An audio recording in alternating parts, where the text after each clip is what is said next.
Conserva la voz. Análisis sobre los hechos que hacen noticia en Estados Unidos, América Latina y el mundo. That America will never be a socialist country. Conserva la voz. Un espacio no apto para lo políticamente correcto o socialmente aceptable. La fuerza del cielo nos acompañe y ¡viva la libertad, carajo! Conserva la voz. Tu voz sin censura. Se ponen en la solapa el pin de la Agenda 2030, que no es más que la renuncia a nuestra soberanía. Con ustedes su anfitrión, Freddy Silva. ¿Qué tal, amigos? Reciban todos un caluroso y fuerte abrazo en este nuevo episodio de su podcast Conserva la Voz. Un podcast dedicado a los conservadores, pero también a la gente que quiere una mirada distinta de lo que vemos en los principales medios de comunicación. Soy Freddy Silva desde Tampa, Florida. Buenos días, buenas tardes, buenas noches, donde quiera que nos estén escuchando. Sean cordialmente bienvenidos. Déjenme ver, el calendario marca 14 de agosto de este 2025. Y solamente les recuerdo, ya han pasado 14 días, medio mes de este agosto. Y también, solo para que usted lo sepa, 8 meses de lo que ya comenzó este nuevo año, supuestamente, que lo tenemos tan fresquito en la memoria. Nos queda menos de 4 meses para terminar este año. Para esta jornada tengo bastantes temas que ir abordando, sobre todo en la política doméstica. Quiero arrancar con un anuncio que sale el día de ayer por parte del Tribunal Federal de Apelaciones, que dictamina que la administración del presidente Trump puede retener unos $2,000 millones en pagos de ayuda al extranjero, revocando una orden de un tribunal inferior que había bloqueado los planes de Trump de recortar los desembolsos de la Agencia de Estados Unidos para el Desarrollo Internacional, más conocido como USAID. Este fallo de la Corte de Apelaciones para el Distrito de Columbia terminó 2-1, levantando la orden de restricción temporal del juez de distrito designado por Joe Biden, Amir Ali, que obligaba a USAID a seguir realizando miles de millones de dólares en pagos de asistencia extranjera por trabajos ya realizados por organizaciones con las que la agencia tenía contratos. ¿Por qué nosotros mencionamos esta noticia? Por la importancia también que tiene al inicio de este programa. Y es que si nosotros vamos revisando a lo largo de esta administración, cuando llega Donald Trump en enero de este 2025, lo primero que empieza es a llevar adelante esta oficina de DOGE, la Oficina de Eficiencia Gubernamental, que los zurdos, por lo general, que siempre son los que tienen algo que ocultar y mucho que temer, pues se opusieron ferozmente. Igual que los principales medios de comunicación vieron que DOGE iba a ser una oficina de investigación, sobre todo el despilfarro, la corrupción, y encontraron mucho de este despilfarro. Pero más importante aún, lo cual yo quisiera hacer referencia con relación a este tema, es que estas ayudas al extranjero, si bien es cierto, inicialmente podían haber tenido un propósito de ayudar legítimo, en los papeles lo que se ha ido viendo es que muchas de las organizaciones sin fines de lucro realmente no prestan la atención con la cual se designa o el propósito para el cual se da estos dineros. Lamentablemente, muchas de las organizaciones sin fines de lucro tienen ciertos vínculos con mucho de la agenda globalista. Incluso gente millonaria, como lo mencionábamos, por ejemplo, el día de ayer, fundaciones como la Open Society de George Soros o fundaciones igual de millonarios como Bill Gates, ponen estas agencias sin fines de lucro, ojo, sin necesitar dinero. Sin embargo, se las ingenian para que sus organizaciones sin fines de lucro reciban dinero de los contribuyentes. Aún sabiendo que estos filántropos, que los principales medios de comunicación los presentan como si fueran los grandes salvadores del planeta, esta gente se las ingenia para, aún teniendo dinero, llevar adelante sus políticas perversas. Yo estoy totalmente de acuerdo con que este país ya deje de estar financiando a estas organizaciones sin fines de lucro, sobre todo en el extranjero. Primero hay que sanear todo lo que se ha permitido. Y digo sanear porque tenemos que revisar. Tenemos que saber quiénes son los que están pidiendo este dinero, qué vínculos tienen, si son políticos, porque se supone también que muchas de estas agencias no deberían tener fines políticos. No deberían tenerlo. millones de dólares de los contribuyentes, por ejemplo, durante la crisis migratoria, esa invasión migratoria que tuvimos en la frontera entre México y Estados Unidos, fue financiado con el dinero de los contribuyentes que iban a estas organizaciones sin fines de lucro.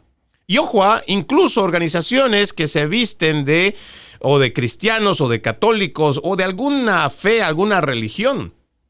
Pero sin embargo actúan como actores políticos. Y no solo están yendo en detrimento de este país, sino abrazando una agenda que otra vez, la Agenda 2030 no es propia de los Estados Unidos. La Agenda 2030 es una agenda propia del Foro Económico Mundial. Un foro que reúne a gran parte de los filántropos que creen que su visión mesiánica de salvar el mundo es la única correcta. Pero detrás existe una perversa organización que tiene planes que no necesariamente quieren beneficiar a la humanidad. Sin embargo, se las han ingeniado y como el mismo Klaus Schwab en su momento, quien era presidente del Foro Económico Mundial, dijo: ya nosotros tenemos a muchos de los jóvenes que forman parte del Foro Económico Mundial y los tenemos infiltrados en las más altas esferas políticas del mundo. Y no se equivocó.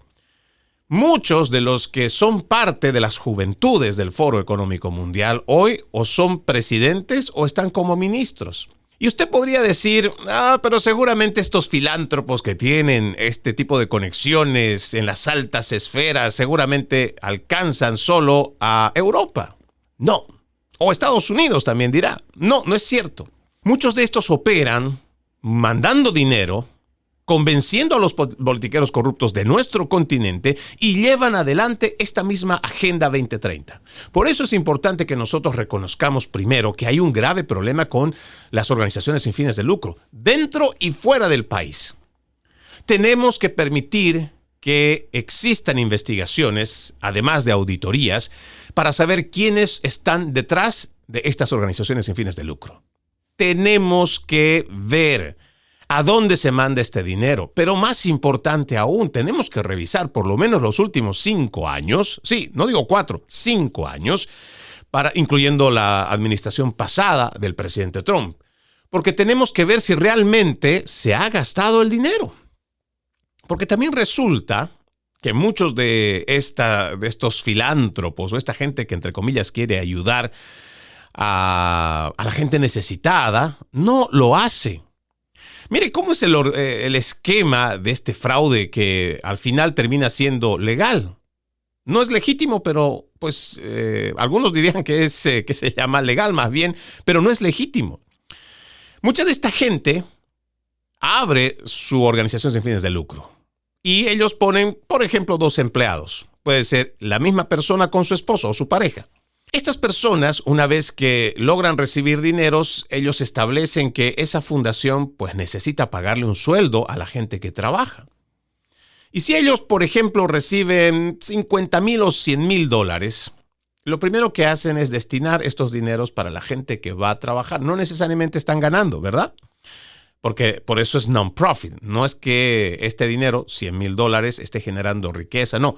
Pero ya le está sirviendo para que le dé empleado a la persona que ha pedido. Pero no necesariamente su proyecto está sirviendo para el propósito con el cual ha solicitado el dinero de ayudar a la gente necesitada. Peor aún, lo que se ha venido haciendo con las organizaciones sin fines de lucro que estaban en la frontera, ayudando a que toda esta crisis migratoria se profundice. Si usted revisa, y yo lo invito muy respetuosamente a que vea las cuentas de muchos periodistas independientes en la frontera, Anthony Agüero, por ejemplo, o también podríamos revisar muy detenidamente los videos que ha publicado uno de nuestros invitados o asiduos invitados en este programa, como es Oscar el Blue Ramírez. En muchas de las carpas donde se supone han ido a ayudar a los niños, muchas de estas organizaciones sin fines de lucro, no solo se han encontrado ropa interior de bebés, algunos desgarrados, algunos con sangre, preservativos. Muchos de estos niños, adolescentes también, no acompañados, ni siquiera se sabe el paradero hasta el día de hoy. Ya le he dicho que la cifra varía, depende de quién lo denuncia. Se habla desde 50,000, 150,000, 250,000 o incluso hay una cifra de 350,000 niños de los cuales no se tiene idea dónde están, si están con sus padres, si llegaron a buen puerto o están siendo víctimas de la trata y tráfico de personas. Por eso creemos que esto que acaba de recibir el presidente Donald Trump por parte del Tribunal Federal de Apelaciones no solamente debería ser una victoria para esta administración, sino también un incentivo para que a raíz de esto se lleve a fondo trabajos de investigación para saber si realmente las fundaciones sin fines de lucro están sirviendo con el propósito para el cual están recaudando dinero. Segundo, si están o no actuando en favor de la población a la cual pretenden ayudar o es que simplemente están haciendo algún tipo de acto político. Y habrá que auditar. Y a quienes están cometiendo el delito de usufructuar, quedarse, enajenar el dinero que duramente lo pagamos nosotros los contribuyentes, pues tendrá que haber algún tipo de responsabilidad. Ya basta de que esta gente simplemente diga, bueno, ahí están los números, ahí están los registros, nosotros no sabemos nada. Basta. Tendrá que haber responsabilidades las cuales tendrán que asumir. Puede ser una vía política, puede ser una vía civil, igual que penal, cualquier vía. Pero tiene que haber proceso. Es lo que venimos diciendo desde el inicio de esta oficina de Dodge, que ha encontrado, sí, y además lo han hecho público, corrupción. A nosotros realmente esos titulares de corrupción no es que nos agraden del todo. Es bueno que se haya encontrado y se haya investigado. El tema es, ¿dónde están los nombres? Porque alguien tuvo que haber cometido esa corrupción. Alguien tuvo que haber hecho despilfarro de nuestro dinero, del dinero de los contribuyentes. ¿Dónde está esa gente? ¿Por qué no están siendo procesadas? El Departamento de Justicia ya ha presentado la lista de nombres de quienes Dodge ha dicho que son los que han hecho despilfarro de dinero. Pues que yo sepa, hasta ahora no lo he visto. Por eso hay que presionar a esta administración. Que si vamos a hacer el trabajo, lo mismo que decíamos con el que ahora está a la cabeza del Buró Federal de Investigaciones, Kash Patel. Le dijimos, es importante saber que hay gente dentro de la política, como por ejemplo lo que ha denunciado también Tulsi Gabbard, que el presidente Barack Obama habría sido quien ha orquestado o ha planeado esto de la colusión rusa. Está bien, pero además queremos nosotros ver qué se va a hacer. Si ya tienen pruebas, tienen documentos y los han expuesto, no necesitamos solamente titulares amarillistas que llamen la atención o desvíen la atención de lo que pasa en el país. No, necesitamos nombres y apellidos de quienes están cometiendo la corrupción. Tenemos que ir avanzando en ello. ¿Por qué? Porque está de por medio la credibilidad de las instituciones estadounidenses, la credibilidad del sistema de justicia. Por eso es que nosotros hacemos el llamado a la reflexión para que esta administración número 47 sea capaz de llevar adelante procesos en contra de quienes ellos han determinado han cometido algún tipo de fraude. Tengo otra información que me encantaría mencionarles, pero este ya es en otro tema, está relacionado con el despliegue que ha presentado el presidente Donald Trump en la capital de los Estados Unidos.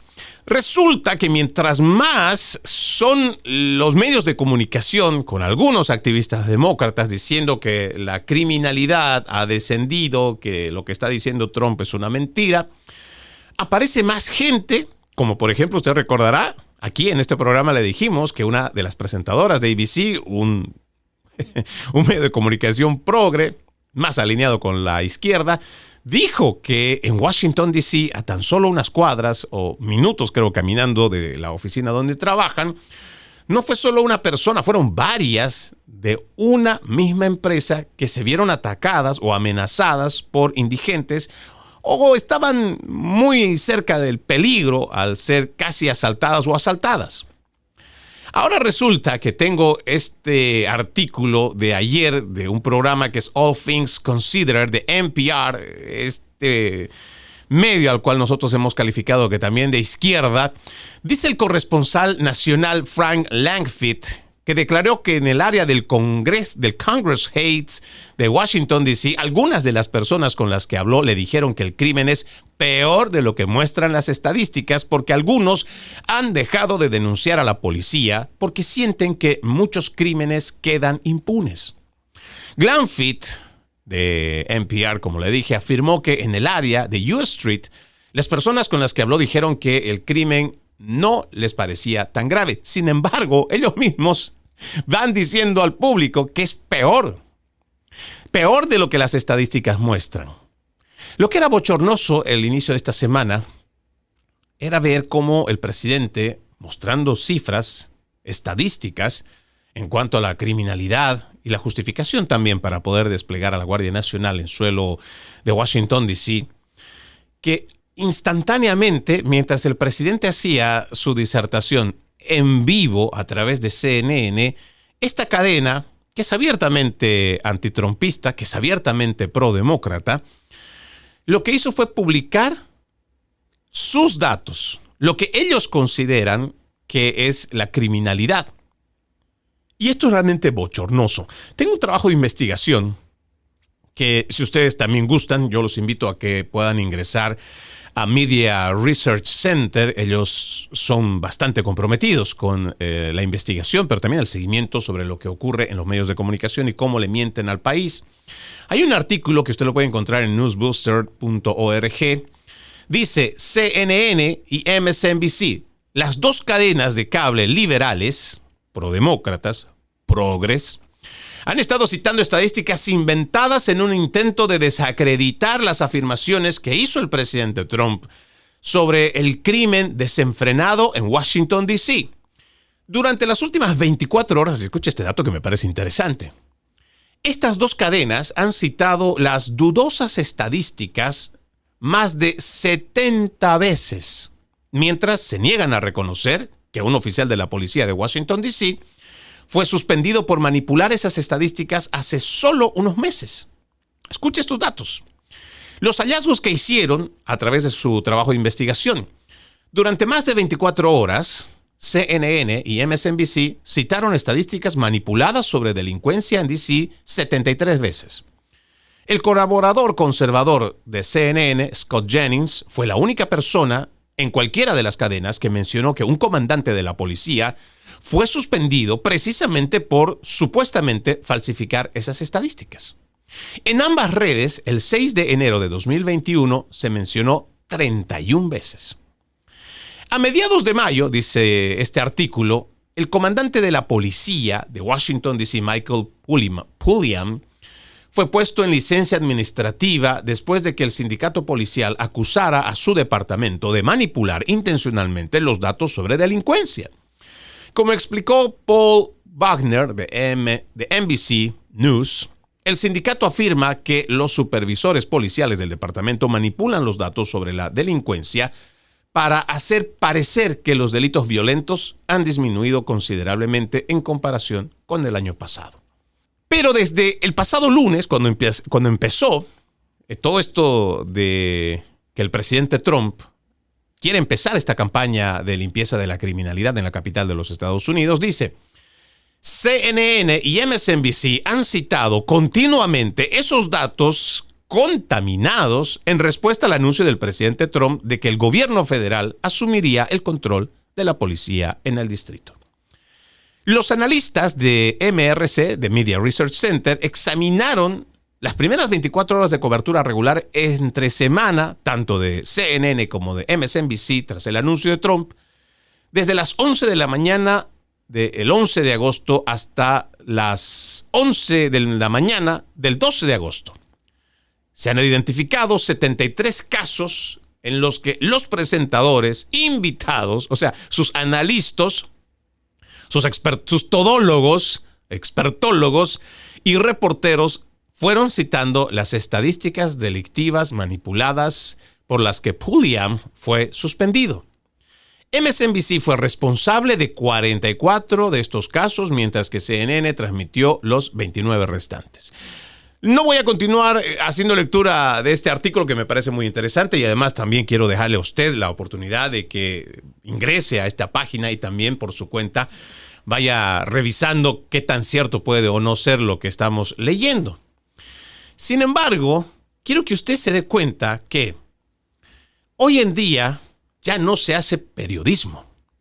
Si usted revisa, ya desde la campaña de 2016, donde abiertamente los principales medios de comunicación se pusieron del lado de los demócratas, ya ni hablar del 2020 o el 2024, que abiertamente se han vuelto una campaña, una oficina de campaña del Partido Demócrata, no se cansan de mentirle al pueblo estadounidense. Me viene a la memoria lo que pasó durante el 2020. Usted recordará que nosotros hicimos hincapié en la computadora portátil de Hunter Biden. Es más, en lo personal, mi cuenta con casi 60,000 o bueno, más de 55,000 seguidores en X, antes Twitter, al momento que retuiteé el trabajo de investigación del New York Post sobre la computadora portátil y también de Marco Polo, que pudo certificar que esa información era verídica, simplemente procedieron Twitter a suspenderme la cuenta. Y ni hablar del resto de las plataformas digitales o las redes sociales también. Y ni hablar de los medios de comunicación, pero nos vamos a centrar en los medios de comunicación. No se tomaron la molestia de consultar con sus colegas del Washington Post para decir, mira, sabes, hay estos indicios, rumores de que tal vez eso no sea cierto, que la computadora portátil de Hunter Biden no sea real y están diciendo que posiblemente tenga algo que ver con la colusión rusa. No, los medios de comunicación ni siquiera se tomaron la molestia de llegar hasta la oficina, hacer una llamada, tratar de encontrar a quienes hicieron la investigación. Nadie quiso ver, de la prensa progresista, aliada de los demócratas, no quisieron ver que esta computadora ya había sido puesta en conocimiento de los agentes federales en el 2019. Y que todos sabían, porque se estaba llevando adelante la certificación de esta computadora, todos los demócratas sabían que el momento que esto se diera a conocer iba a cambiar la opinión pública de los estadounidenses y por ende podría haber afectado las elecciones del 2020. Porque no se trataba, bueno, a grandes rasgos, sí se podía ver entre fotografías y videos que Hunter Biden, el drogadicto, además de convicto criminal, o sea, de un delincuente federal, pues por crímenes federales, tenía fotos muy vergonzosas, pagándole dinero a prostitutas. Ahí se ve que hay drogas y son bastante desagradables. Incluso se presume, y voy a usar esta palabra, hay presunción de inocencia, porque todavía eso no se ha confirmado, de que existan menores de edad que estaban sin ropa y que estaban alrededor de él, que estaba sin ropa. Pero esto realmente no era el escándalo. No vaya usted a creer que Hunter Biden iba a hacer el escándalo por hacer las cosas que un perverso como él las hacía. No.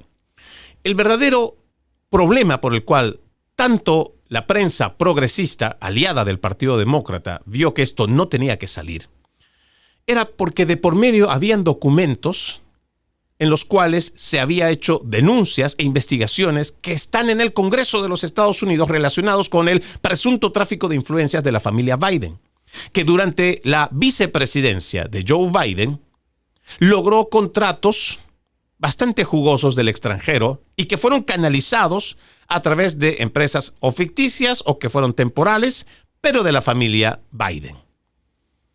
Y esto, si la opinión pública lo sabía en el 2020, seguramente podría haber cambiado la opinión del votante.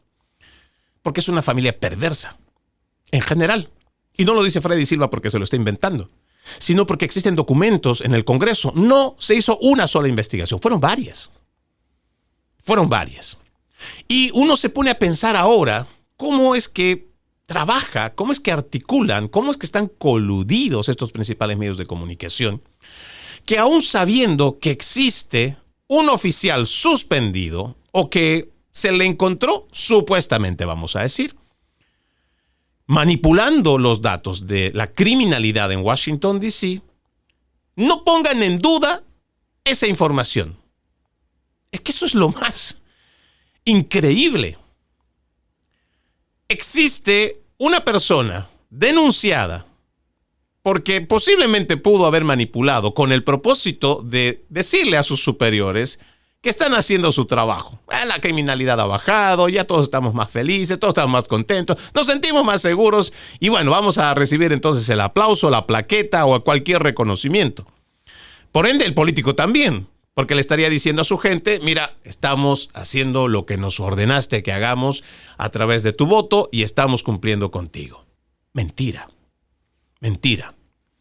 Nuestra capital tristemente está asediada por una criminalidad rampante, lugares que, como yo le he dicho, he vivido 10 años en el área metropolitana de Washington, primero unos años en Maryland, después en Virginia, y trabajando en el gobierno federal por casi 5 años. Sí, en Washington, D.C. Ya la delincuencia, hace muchos años, se veía que estaba en crecimiento. Imagínense ahora, después de que nos metieron todo esto de la teoría crítica de la raza, de esto igual de la justicia social, la justicia racial, todos estos ideólogos que se encargaron de cambiar las percepciones de los votantes y que hoy creen que de alguna manera hay que justificar a quienes cometen el delito. Hay que entenderles, hay que ponerse en su lugar. Y yo me pregunto, ¿y si fuera usted al que asaltan?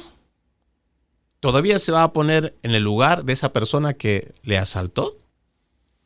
Y si por una mala suerte, este que está asaltando, a quien usted quiere tener consideración, pena, lástima, empatía, lo que quiera usted tener o sentir, si por mala suerte al momento de atracar termina quitándole la vida a su ser querido, ¿todavía va a seguir pensando de la misma manera?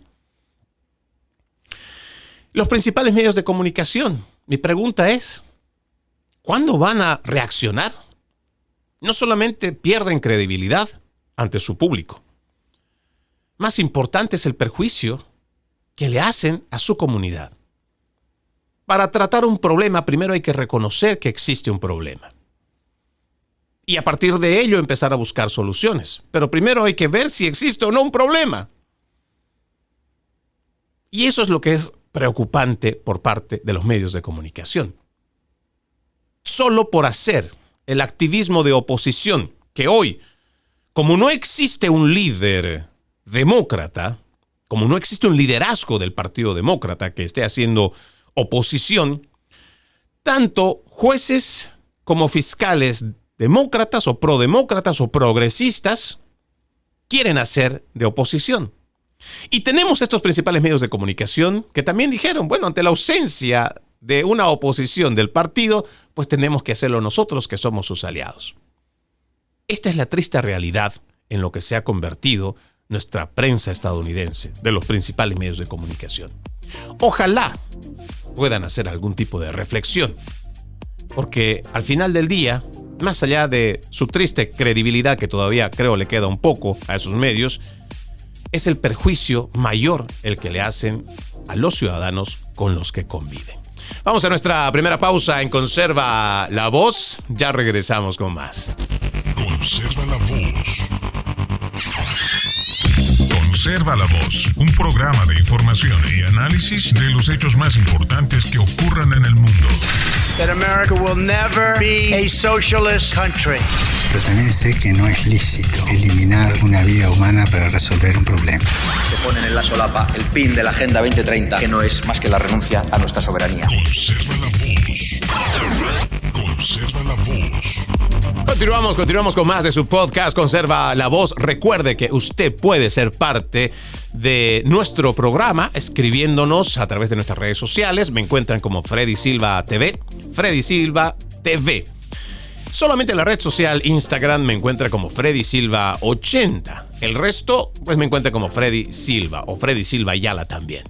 Encantado recibo sus mensajes y a quienes tengan alguna consulta de alguno de los textos que hacemos lectura o investigación. Por supuesto, lo recibimos con mucho agrado y si también quiere pues debatir o no está de acuerdo con lo que pensamos también, con mucho gusto recibimos su opinión.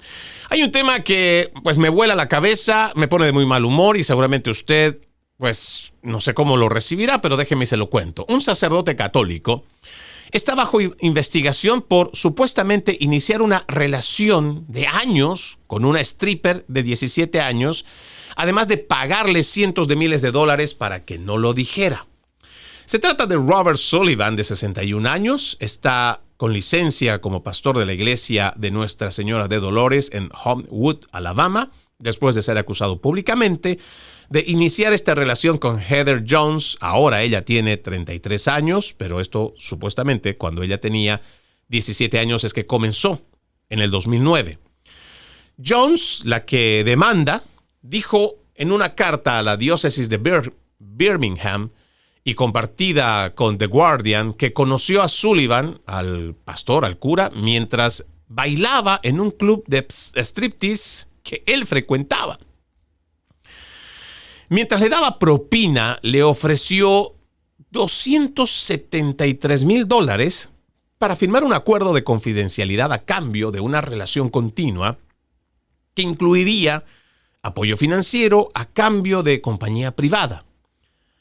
Jones fue criada en un hogar de acogida debido a la grave negligencia de su madre. Dijo estaba indecisa, pero finalmente aceptó debido a su persistencia y al estado mental en el que se encontraba. Es la carta que explica a la diócesis. Días después, dice, recibió 2 transferencias bancarias de $136,500, cada una a nombre de un despacho de abogados. Sullivan, el pastor, que inicialmente se hizo pasar por médico, la llevó de compras, a comer, a beber y a hospedarse en hoteles en al menos 6 ciudades diferentes de Alabama a lo largo de la relación que duró hasta este año, que hace la denuncia. El sacerdote le compró un teléfono e incluso pagó su ingreso a rehabilitación mientras sufría de adicción y depresión, afirmó la acusadora. Entre julio de 2024 y marzo de este año, una cuenta de Venmo a nombre de Jones le habría pagado a Jones casi $120,000. Jones, la que acusa, dijo que se sintió obligada a hacer públicas estas acusaciones porque Sullivan trabaja muy cerca con las familias y sus hijos en su iglesia. Otros pueden ser vulnerables al mismo tipo de manipulación y explotación. Sullivan ha sido un sacerdote durante más de 32 años y anteriormente fue presidente de John Carroll High School durante 6 años. El 2 de agosto anunció que tomaría una licencia personal como pastor. Seguramente hay muchos sentimientos encontrados. Si usted es parte de la Iglesia Católica, usted se hará muchas preguntas. Y también, si es defensora de aquellos padres o sacerdotes que hacen bien su trabajo, seguramente usted dirá, ¿por qué se esperó tantos años? ¿Por qué después también de que fue generoso? Las cifras se las voy a repetir. No, porque no recibió $100, ella no recibió $1,000 para el pago tal vez de la mensualidad de un cuarto, una renta de un mes. No, ella recibió $120,000 en una segunda entrega y $136,500 en una primera entrega. Y para muchos seguramente también en defensa de este pastor, pues estarán diciendo, ¿cómo es posible que exista o violación o que pueda existir algo turbio o no de mutuo acuerdo cuando existe tanto dinero de por medio? Más allá de la percepción que usted pueda tener y más allá de la inclinación, del apego hacia una fe que también seguramente debe tener, habría que serlo bastante objetivos también. Se trataba de una menor de edad. Sí, se trataba de una menor de edad. En ese momento, 17. Alguno podría decir, seguramente ya tenía el cuerpo de una mujer adulta y tal vez esta joven, porque dice que al principio no se presentó como sacerdote, sino como médico, tal vez lo que vio era alguien que posiblemente económicamente le podría sustentar y recibe el dinero o cualquier tipo de oferta. Pero además, la otra cara de la moneda que tal vez no vemos es cómo es que una menor de edad que se supone está en un lugar de acogida se le permite trabajar como stripper. Y ojo, no estoy haciendo defensa del pastor Sullivan ni de la iglesia, y yo me declaro abiertamente un seguidor de Cristo, soy parte de la Iglesia Católica y no estoy haciendo defensa del pastor. Ahí seguramente la investigación que salga nos dirá si fue o si hubo o no. Hay muchas preguntas que como sociedad tendríamos que hacernos. Más allá de condenar la equivocación o premeditadamente la acción de un pastor que además paga con muchísimo dinero, y vaya a saber si es de su dinero o es dinero de la iglesia, o sea, de los mismos fieles. ¿Cómo es que nosotros como sociedad ciertas cosas no las estamos viendo? Sí, aquí dice que su madre, pues simplemente la dejó a esta joven en un centro de acogida, cuidado de jóvenes. La responsabilidad de los padres, ¿dónde está? La responsabilidad de la institución que se supone debió cuidar, vigilar y saber qué estaba o en qué pasos andaba esta muchacha. La iglesia misma. ¿Cómo es que se permiten hacer un gasto de más de $200,000 sin preguntar para qué? O si este pastor ya tenía de su dinero personal, es increíble cómo puedan derrocharlo o malgastarlo de esa forma. Más allá de la interpretación que nosotros podamos darle a este caso, pienso que la reflexión tendría que partir por cómo, como sociedad, vemos o la defendemos o la entendemos, la queremos comprender. ¿Cómo es que podemos nosotros analizar esto que a mí me pareció y me llamó mucho la atención? Porque tiene muchas aristas y va a depender mucho de lo que diga la investigación. Sin embargo, ya de fondo, no creo que esto sea algo nuevo. Y no necesariamente esto puede estar envuelto solo con una iglesia, con un credo. Cómo nuestra sociedad se nos está yendo al tacho de a poco. ¿Qué estamos nosotros haciendo para aportar en ello? ¿Lo estamos haciendo? Y digo aportar, sí, no me estoy equivocando. Porque con nuestra desidia, nuestra falta de interés en el prójimo, nuestra falta de supervisión con los hijos, nuestra falta de comunicación entre pareja, muchas de estas cosas parten de la familia. ¿La estamos cuidando? ¿Estamos teniendo familias fuertes? ¿Con hijos sanos, con convicciones sanas? Estas preguntas tenemos que hacérnoslas. Permítame cambiar de tema. Se trata ahora de un candidato republicano por Nuevo México que ha sido condenado a 80 años por organizar tiroteos desde vehículos en casas de los demócratas. Un aspirante a representante republicano de nombre Salomón Peña, de 42 años, se había postulado originalmente para el distrito de la Cámara de Representantes con sede en Albuquerque en el 2022, pero pues simplemente no ganó. Resulta que este sujeto estaba convocando a partidarios de la derecha para que armados fueran a tirotear casas de los demócratas. Y es que esto es inaceptable. Nosotros somos conservadores, nosotros tenemos una línea muy marcada de derecha. Personalmente entiendo que quienes siguen mis redes sociales sabrán que tengo muy clara cuál es mi postura. Pero aún sea un republicano, un ultra maga, un ultra conservador, esto no se puede aceptar. No podemos rebajarnos al nivel de la izquierda, hacer acciones temerarias como generalmente lo hace la izquierda.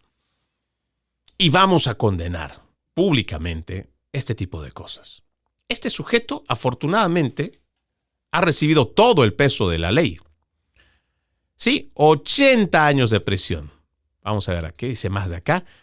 Dice, el sujeto de apellido Peña, dice, rápidamente formó un plan sofisticado dirigido contra funcionarios electos en el estado. Esto es lo que dijo el juez del Tribunal de Distrito, Key Riggs, durante su sentencia.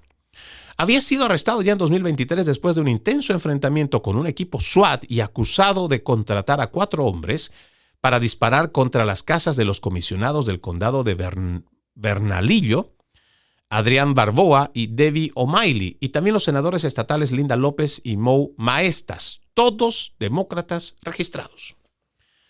Ojalá gente como este señor Peña, y estoy siendo bastante decoroso con el adjetivo que le puse, ojalá que enfrenten todo el peso de la ley. Si estamos en busca de restituir la ley y el orden en este país, no podemos estar prestos a hacer estos actos vandálicos. Por supuesto que no. Y lo condenamos públicamente. Vamos a la última pausa en Conserva la Voz. Ya regresamos con más. Conserva la Voz. Conserva la Voz, un programa de información y análisis de los hechos más importantes que ocurran en el mundo. That America will never be a socialist country. Pero también sé que no es lícito eliminar una vida humana para resolver un problema. Se ponen en la solapa el PIN de la Agenda 2030, que no es más que la renuncia a nuestra soberanía. Conserva la Voz. Conserva la Voz. Seguimos con más de su podcast Conserva la Voz.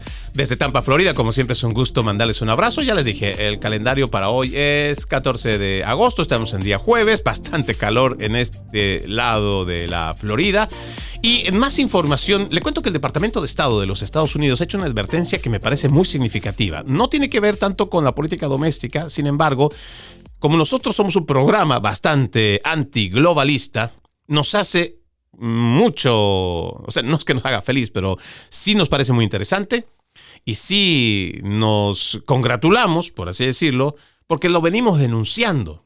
Esto de la censura en Occidente, en general, está acrecentándose especialmente porque la gente simplemente no quiere decir nada. El Departamento de Estado, les decía, ha dicho que los ataques a la libertad de expresión en el Reino Unido están empeorando. Lejos de ser una opinión, es una realidad pura y angustiosa que ahora incluso ha merecido ser mencionada por el Departamento de los Estados Unidos. En su informe anual sobre derechos humanos, que se publicó esta semana, se afirma que hay informes creíbles de gravedad de restricciones a la libertad de expresión en Gran Bretaña. El informe, y esto hace en relación a una publicación de Telegraph, el informe afirma que la situación de los derechos humanos empeoró en Gran Bretaña en el 2024, haciendo frecuentes referencias al periodo posterior a la victoria electoral de Sir Keir Starmer en julio pasado. También critica a la ley de seguridad de Internet. Dice, tras el ataque perpetrado por un migrante el año pasado en Southport, el gobierno del Reino Unido intervino repetidamente para silenciar la libertad de expresión. La administración Trump ha mencionado a Lucy Cannoli, quien está cumpliendo una sentencia de 2 años y medio de cárcel por una publicación en las redes sociales. Tras difundirse rumores en internet de que el asesino de 3 jóvenes en una clase de baile con temática de Taylor Swift era un inmigrante ilegal, Cannoli pidió la deportación inmediata en una publicación en X y añadió que me incendien todos los hoteles de asilo por lo que a mí respecta. Lo grave de esto, y tal vez usted que está tan dedicado a trabajar duro, apenas usted se despierta, con suerte tiene un espacio para comer o tal vez llegar a casa y tal vez no. Y una vez terminada su jornada laboral, llega a casa, ve cómo están los chicos, cómo está la esposa, cómo ha transcurrido su día y después no tiene oportunidad de interesarse en lo que pasa más allá también de las noticias de nuestro país. Se está gestando a nivel internacional un plan de censura en contra de la libertad de expresión. Y esto viene sistemáticamente desde el Foro Económico Mundial. En su reunión anual del pasado año, 2024, lo recuerdo muy bien, Ursula von der Leyen, cuando sale a hacer su participación inaugural, ella dice que la desinformación es la principal amenaza para la humanidad. ¿Qué le parece? No dijeron que el hambre, las enfermedades, igual puede ser un virus, el virus chino que nos trataron de vender como si hubiera sido de un murciélago, no. Las deforestaciones, la gente que ya no tiene acceso a recursos hídricos. No. Para esta gente, para estos idiotas del Foro Económico Mundial, la principal amenaza para la humanidad es la desinformación. Pero no la desinformación que los gobiernos emiten, no. La desinformación que programas como este, periodistas independientes, o igual, simplemente divulgadores, a través de las redes sociales hacen. Todo aquel que hable en contra de la narrativa oficial es una amenaza para ellos. No para la humanidad, sino para los políticos. Póngase a pensar en esto, para que vayamos razonando y veamos si tiene o no sentido. Se supone que la población tiene todo el derecho de fiscalizar a sus políticos. ¿Cómo lo vas a hacer si después de lo que ellos emiten a través de su vocería un comunicado que dicen es oficial y tú ya no lo puedes cuestionar? Y peor aún, tenemos a los principales medios de comunicación que cuando dice que ya es oficial no hay nada más que preguntarles y ya no hacen trabajo de periodismo. Se quedan callados porque eso parece que les enseñaran. No, ya te dijeron que es oficial, no hables más. Pero entonces, el tema de la desinformación no nace genuina y legítimamente de la democracia, que es de la base del pueblo. No, viene del sector político. Y esto es lo que nosotros tenemos que reflexionar. Son estos mismos políticos los que quieren amordazar no solo a los periodistas independientes, sino a cualquier ciudadano que quiera ir en contra de la narrativa. El tema de la narrativa en el Reino Unido, por ahora, es el tema de ir en contra de la inmigración ilegal.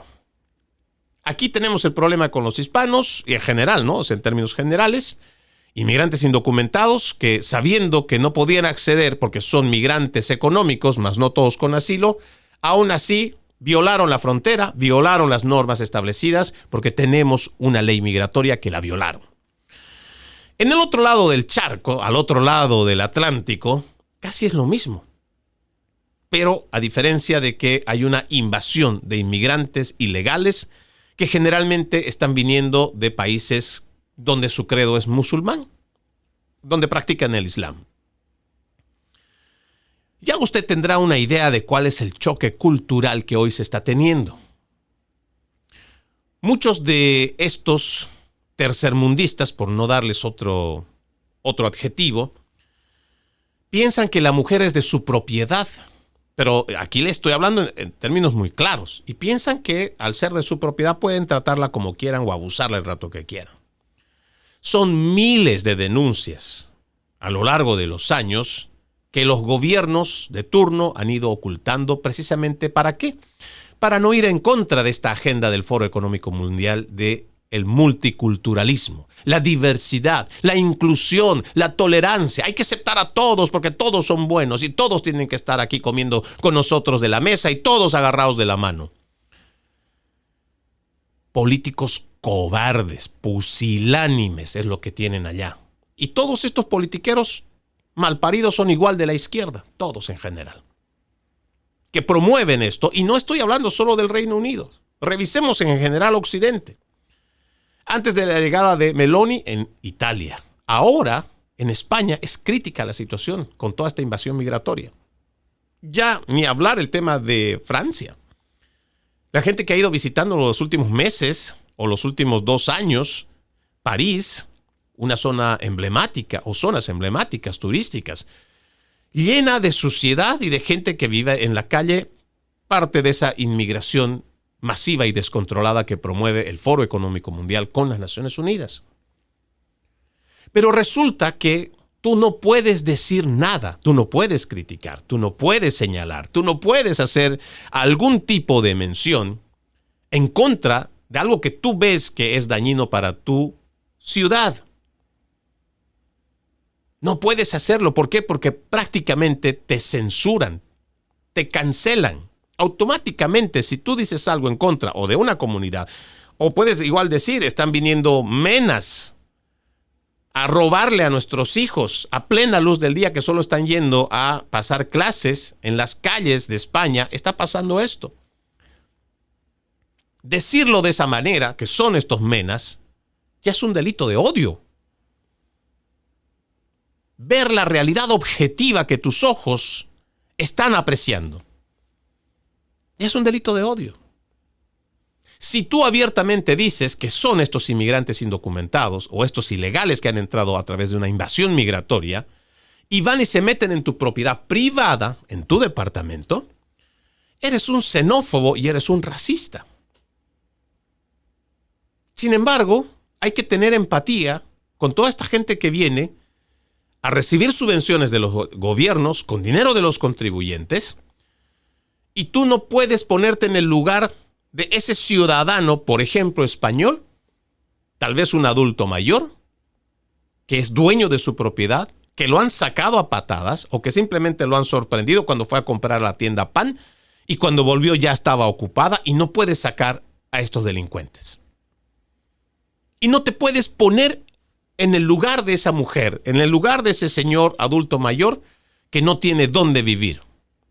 No, ¿por qué? Porque si te pones en el lugar de él, no eres humano, eres un racista, eres un xenófobo, eres un antiinmigrante. No está pasando solo en esa parte de Occidente, sino en este otro lado también de Occidente, en los Estados Unidos. Por eso esta advertencia me parece que es importante mencionarla. Porque decir la verdad, denunciarla como es, está buscando el politiquero de izquierda silenciarlo. Qué bueno que el Departamento de Estado haya tomado por lo menos esta idea de lo que está pasando allá en Europa, porque tarde que temprano, si nosotros tampoco no lo vemos, no lo abordamos, no lo analizamos, tarde que temprano esto también podría pasar a este lado del Atlántico. Finalmente, solo quiero ya despedirme con parte de este tema. Dice: la promesa de prosperidad económica derivada de la migración masiva sufrieron un nuevo golpe esta semana, ya que datos del gobierno revelaron que el número de inmigrantes desempleados que viven en Gran Bretaña alcanzó un récord este año y casi 1.3 millones de inmigrantes están solicitando asistencia social. O sea que además de que les van a dar algún tipo de dinero, además le van a terminar pagando también el desempleo. Según datos publicados por la Oficina Nacional de Estadística, la ONS, los inmigrantes representaron más de una de cada 5 personas, el 21,5% de los desempleados en Gran Bretaña durante el primer trimestre de este año, y esto equivalió a 345.600 extranjeros desempleados, la cifra más alta registrada. Si bien esta cifra disminuyó ligeramente a 333.000 entre abril y junio, se mantuvo cerca de los máximos históricos y casi 2,7 veces mayor que en 1997, cuando comenzaron los registros. O sea, ya no solamente estamos hablando de la irrupción cultural, el choque cultural. Cristianos o musulmanes, los que quieren la sharia, los que quieren que no se lo aplique, y muchos otros, porque también estamos hablando que es un choque educativo, cultural, económico.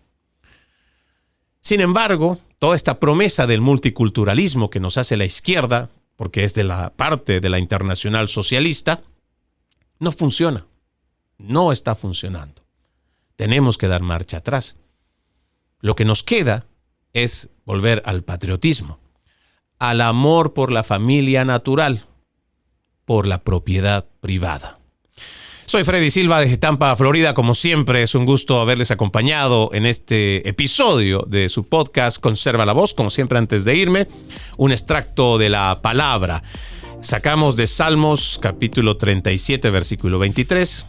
El Señor afirma los pasos del hombre cuando le agrada su modo de vivir.